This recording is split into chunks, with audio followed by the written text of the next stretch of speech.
into it. So, like I was saying, have you ever thought about that? Have you ever thought about what it's like for other people, how they experience you, how you show up? Because here's the thing. We're always trying to pick apart the other person, right? We're always thinking about how the other person, how they are representing themselves, how they're going to be in the future, whether they're a good partner for us.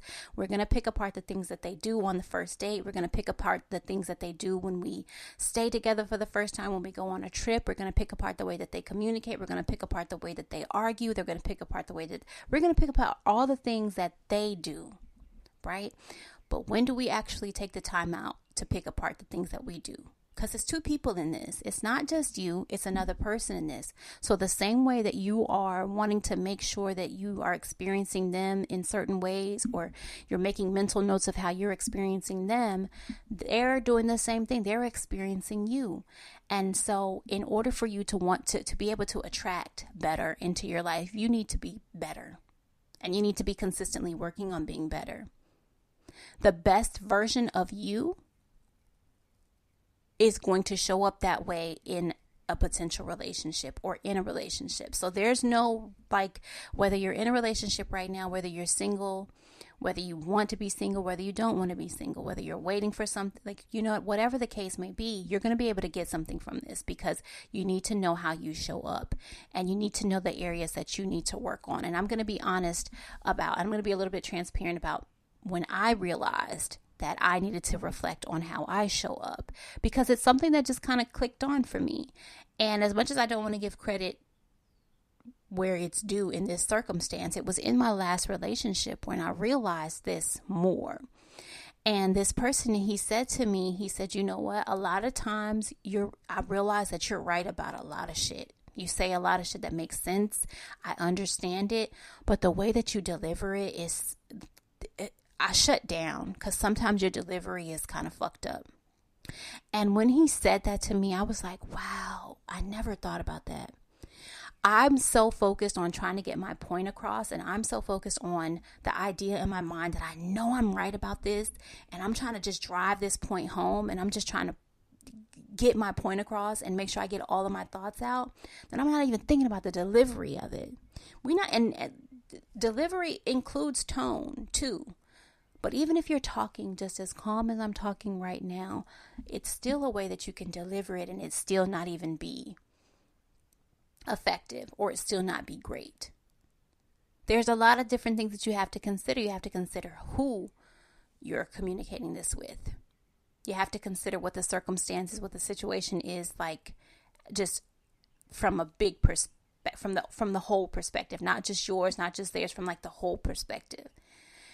So what we're going to always do here is, this is all about self-care, self-love, self-awareness. And I think that self-awareness is the most important, because you can't embrace your self-love. You can't amplify your self-care and prioritize your self-care needs if you're not even self-aware that you need to do that. So self-awareness is extremely important over here, and I'm going to always touch on that. I'm going to always make sure that we focus on that. And so let's keep talking about it. So I think that when we're considering how we are showing up in relationships, how we're coming to the table, I should say, I think that there are a few questions that we can ask ourselves in terms of like, okay, this is something that is very relevant. This is something that I need to think about. So the first thing that I want you to ask, jot this down. The first thing that I want you to ask is, what are your emotional patterns? What are your emotional patterns when you're in relationships? By that I mean, like, and because what is a pattern? A pattern is something that you consistently do, right? So in terms of your patterns and emotions, what does that look like for you? When certain things come up, are you super dramatic about it? Are you very emotional? just what type of patterns do you have when it comes down to you being in a relationship? And I know that can be very broad when we're just talking about it, but when you begin to think about it, just think about certain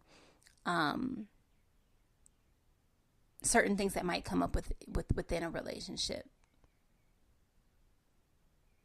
because your emotions are, depending on what it is, they're gonna be either amplified, they're not gonna be amplified enough, or they're gonna come off in a way that you might not necessarily want them to come off. So we just have to be mindful of like how we're handling that. When we don't get our way, how are we acting to that person? What's the attitude like? Because sometimes it is you. Sometimes it is you. Not all the time, but sometimes it is you. So, I'm just going to whisper that because I know that that's hard. I know that that's hard to accept. So I'm just going to lay that down gently. It is us sometimes, sis. It's not always them. It is us sometimes. We got to put on our big girl panties and we got to understand that it is us sometimes.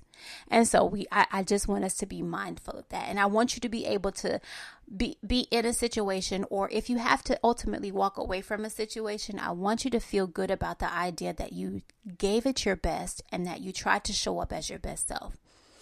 So again, like your emotional patterns, how are you handling your emotions when you're in a relationship? The next thing that I want you to ask yourself is, how do you handle like conflict and discomfort? And remember that conflict doesn't always have to be an argument. I think it's safe to say that if we're actually arguing, that's because there was a conflict that went to the next level. But I don't think that all conflicts have to end in an argument. Do y'all understand that? Like a conflict can come up from a misunderstanding. A conflict can come up from lack of consideration in a certain situation. Conflicts can come up because of third parties, like a work schedule, family members, friends. Like conflict can come up, but again, it doesn't always have to end up in an argument. So when those things come up, how do you handle the conflict? How do you handle discomfort when something does not feel good? When something does not feel like it's, it feels a little bit icky. Like, how are you communicating that to your person? Or first and foremost, how are you handling it with yourself? Are you just shutting down? Which leads me to the third thing. What's your communication style? It's kind of all runs together, right? But like when something is uncomfortable, how are you making that known? Do you have to take time for yourself? Are you communicating that you're taking time for yourself? So that's the third thing. What is your communication style? Are you someone that tends to shut down? Full transparency. I know that for me, in my mind, I have been the type of person that will shut down if I feel like the conversation isn't going to go anywhere. Especially if I've gotten to a certain point with a certain individual and I'm just like, and like I already know based off of the track record, I already know this isn't going to go good. So I'm just going to shut this down. I will shut shit completely down.